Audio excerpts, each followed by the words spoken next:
Guys, welcome back to my channel. Andito ako sa Katambuan. Yung mga tambuo. Ayun, mag-umpisa na siyang sabay-sabay na silang lumalabas yung bulaklak niya. Ito guys, tingnan mo. Ayan, malapit na kaming mag-ani ng tambo. Kasabay-sabay ito banda dito, sabay-sabay ang paglabas ng tambo. Bitiruin mo yan, Kaya, yan guys. Ayan. Ito guys, pag nag-ani ito, busy yung tao. Yan, pag nag-harvest ng tambo, bulaklak ng tambo.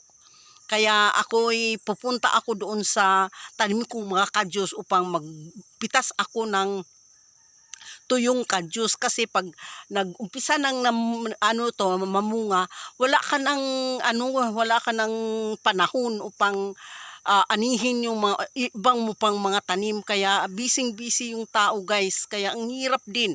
Yan lang, kaya lang tiyaga lang guys. Maraming salamat sa inyong panunood sa aking channel. Maraming salamat. Thank you so much guys.